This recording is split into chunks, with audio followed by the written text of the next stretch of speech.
Good morning, guys. So this is after Christmas. This video is after Christmas na. Hindi na ako nakapag-vlog. Busy. I was at work. Alang pasok yung mga bata. We still have the Christmas tree because New Year pa. Anyway, it's time check. It's 7 o'clock. And madilim. Kung kita nyo, madilim pa, no? Anyway, so kakain muna tayo ng breakfast and then mag-uusap tayo.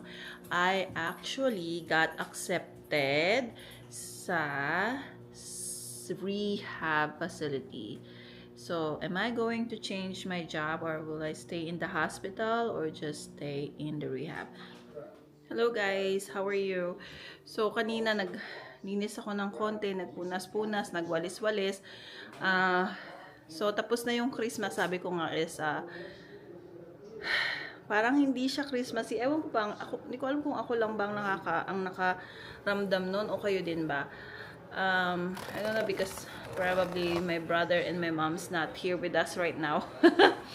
So, anyway, yan, nasabi ko nga na nag-apply ako sa rehab facility last month. Speaking of, kailangan kong ipasa yung mga requirements na pinapapasa sa akin. So, nag-apply ako sa rehab because yung hospital na pinapasukan ko ngayon is nagpo-push back sila more than any days ngayon na last time siguro na-push back ako ng ilang beses but it's voluntary, but then ang problema kasi kinukuha nila sa PTO. Kapag kinuha nila sa PTO yung hours na nawala ako, so syempre magkukulang yung vacation hours ko, hindi ako makapagbakasyon. So isa din yun. And then of course we need money. So parang hindi rin siya di ba? Convenient. Tapos isa pa is dahil low census, na sinasabi nila nag-iba na. Kung dati we have 4 patients, 5 patients maximum. Ngayon we have 6 patients maximum. Yun na, doesn't matter if the patient has trach, has a PEG, has a chest tube, critical goes to ICU. Yung mataas yung acuity, doesn't matter now. You'll have 6 patients or 5 patients if mababa yung census. And also, just last night, Christmas night, only have like 4 nurses on the floor. 4 nurses on the floor, 1 charge nurse. And then, dahil may mga seaters kami, pinag-seat nila ako, tsaka isang nurse, and then isang tech, nag-seater, tapos yung 2 tech sa floor. Pero kung walang seater na need, absolutely, they're gonna push me back. And makukuha na naman yun sa PTO ko, na ginamit ko na. Actually, nakabakasyon ako, and then, I don't think I have enough PTO and to cover all my vacations. So, yun. And then, kailangan nga ng money. Hindi tayo mabubuhay sa PTO. So, that's why I applied for rehab. This rehab facility, a skilled nursing facility, they told me when I got interviewed, dahil skilled siya, hindi naman siya masyadong acute, ang kanilang ratio is at night 7 to 10 for a nurse, just for 1 nurse. I don't know if makakaya ko kasi nasanay na ako na I only have 5-6 patients, then another 4. But if they're not that acute, I guess I can manage, I only picked up PRN position, and PRN for them is 3 times in 1 month. So depende sa'yo kung ano yun. I got interviewed. The interview went smoothly. Parang nagkikwentuhan lang kami ng CNO,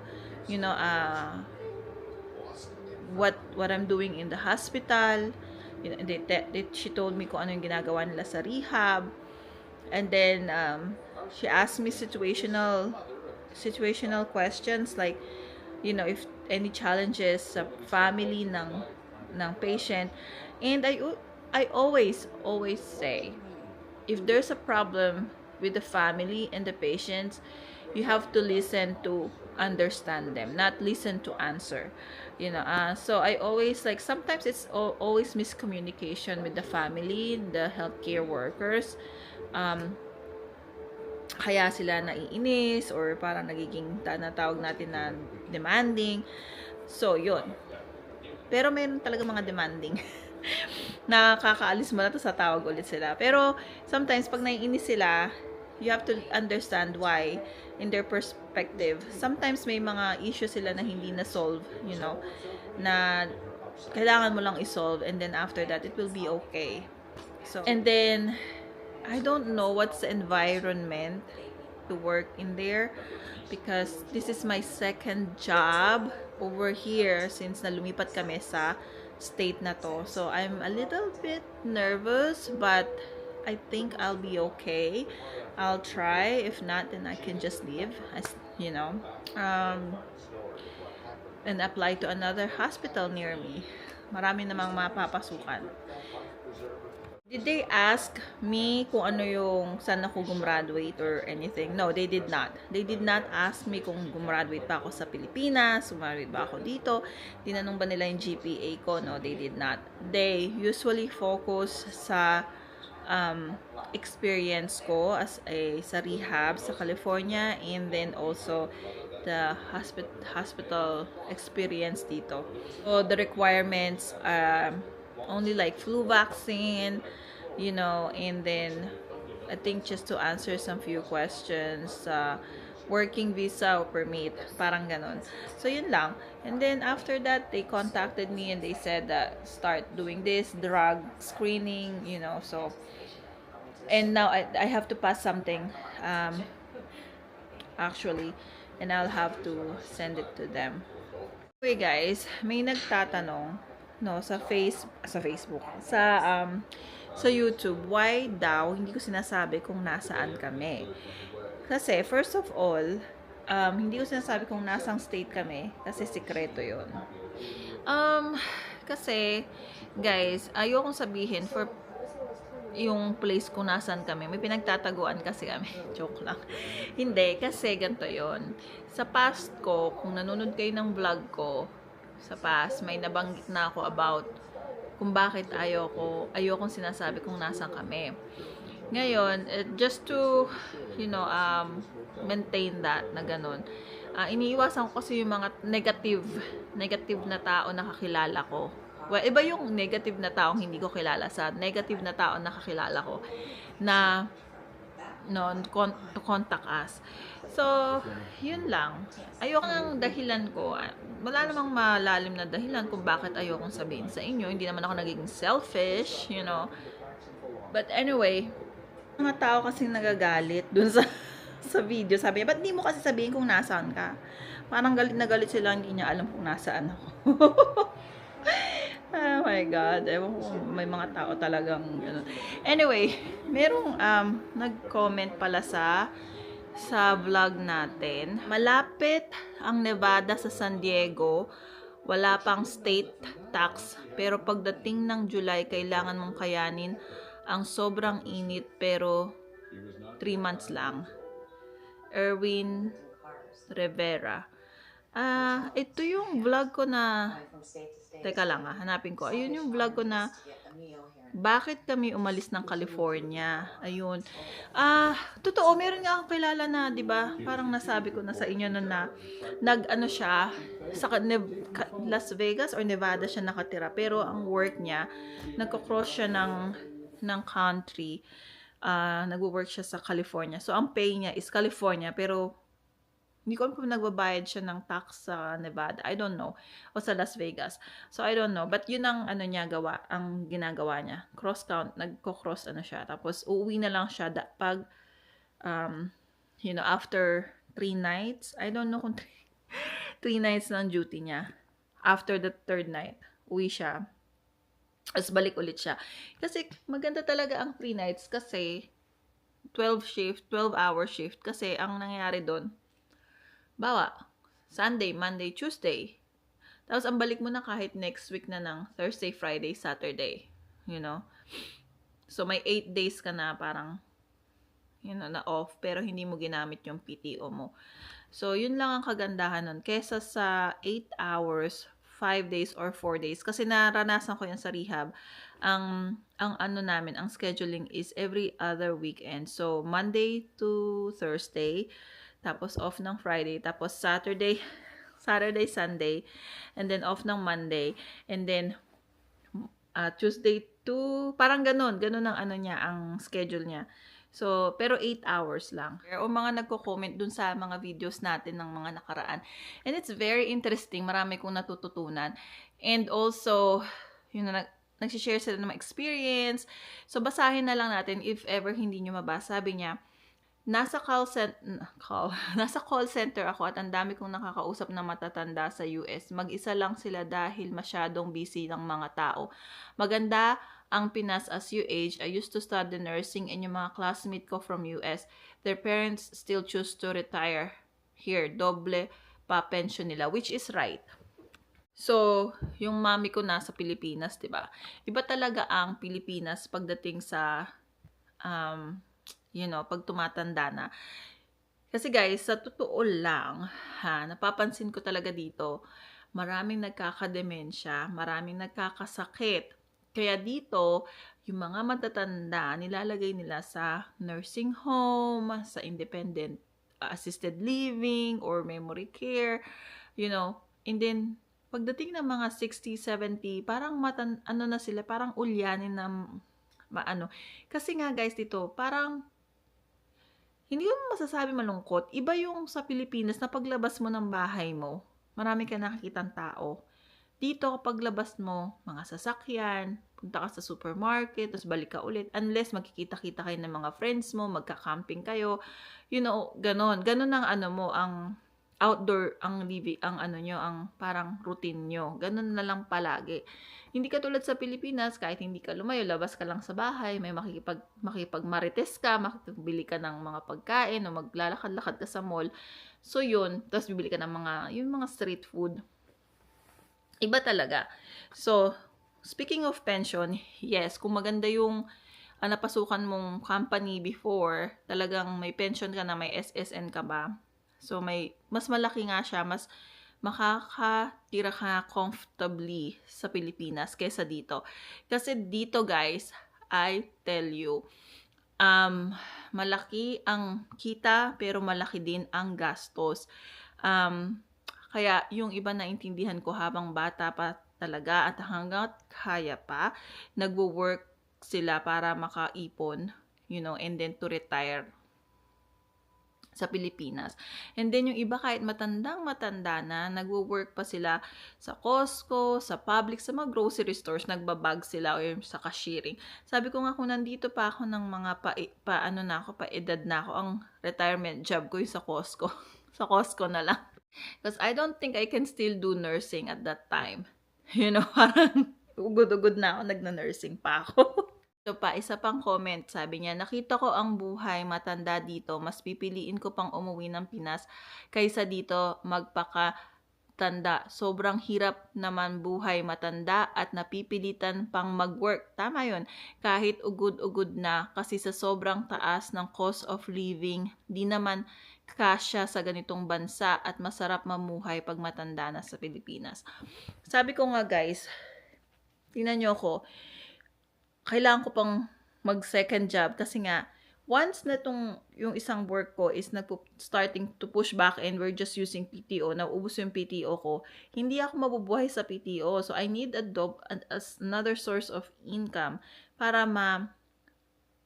ma-provide ko yung pambayad ng bills namin. Pambayad ng bills namin talaga eh. So, yun ang dito. Lalo na pag matanda ka na, tapos, can you imagine, matanda ka na? Imaginein mo ha, we have a house and we're paying $3,000 a month sa bahay namin. Kung matanda na kami, kasi matanda na akong bumili, I'm sure 30 years to pay to. And in 30 years, I'm still working. Kasi Phil retired na. So, kung wala na siyang work, ako na lang nagwo-work. I don't think I can pay this in my nursing job. I cannot pay $3,000 a month for this. Plus, yung iba pang bills na binabayaran namin, yung mga ano pa. So, medyo mahirap. Ang ano talaga namin is to retire in the Philippines kasi mas convenient, mas realistic. Pero may downside kasi, for me, may downside din kasi pag nag-retire ka sa Pilipinas. One downside for me is like healthcare. Yun talagang pinaka-issue ko healthcare talaga. Kasi kung wala kang ding pera at may sakit ka, hindi ka nila tatanggap sa hospital. Yun ang latest na alam ko ha. Pero, yun, I don't know. So, you have to go to, I think, expensive hospital or private hospital para makakuha ka ng better care. I don't know. That's what I'm just, thinking. Dito kasi, yung healthcare sa hospital namin, kahit wala kang insurance, tatanggapin ka nila. Tapos, sa kanila, ikaw tutulungan makahanap, yung social worker, tutulungan ka nila makahanap ng insurance na para makabayad ka sa hospital bill mo. Yun ang ano nila. Tapos, dito naman sabi niya, salary in the US is based on geographical location, skills, experience, and education. That is true. It is based in geographical location, skills, and experience. Kung sa Bay Area ka, California, New York, Washington, I think mas mataas ang bayad nila sa city. Kasi wala akong experience sa sa ibang bansa, 'di ba? Ibang state. Ang na-experience ko lang is California. Ngayon sa California, iba-iba din ang salary nila. Sa Bay Area, mas malaki ang pasweldo nila kaysa sa ibang area. Kung pupunta ka sa East Bay, less ang pasweldo nila kasi sabi nila yung bahay daw is mas mura. Ngayon, nung lumipat kami dito, kung nasan man kami, less din ang less din ang offer nila. But, you know what I can tell? Yung offer nila dito is the same as offer nila sa East Bay. So, parang dahil sa cost of living, I don't know. So, yun ang ko. Ngayon, sa hospital namin, if you wanna increase your salary more, additional $3 or whatever, you have to advance. So, what is advance? So, magkukuha ka ng committee and then iisip ka ng project mo, and then i-implement mo yon, ipapasa mo sa higher up, and then i-approve nila, and then, yun ang tapos, yun na, mayroon ka ng $3 every hour na increase. But, you have to renew it every year, and then you have to attend meetings. It's a lot of work for me, so I said, it's fine. $3, 12 times 3, it's not that much, but it's a lot, but I don't have time to do all those things, every year, and then attending meetings in the morning. I don't have energy for that.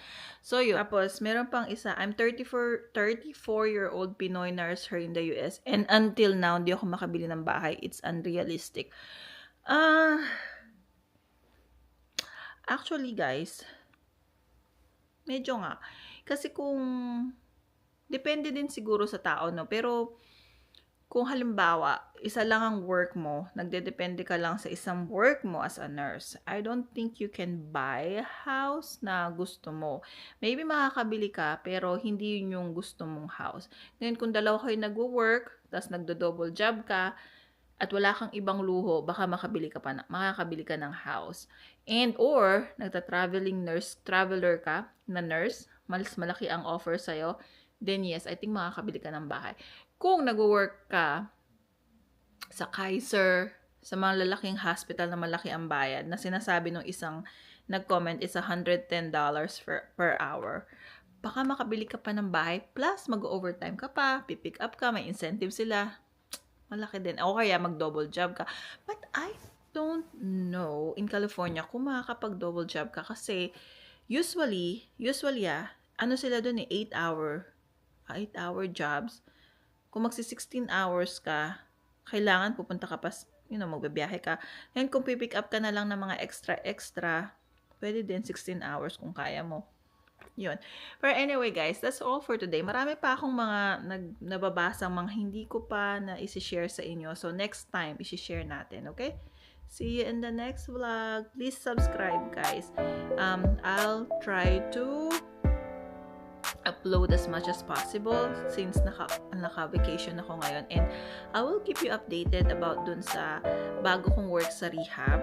Balik rehab ulit ako ngayon, okay?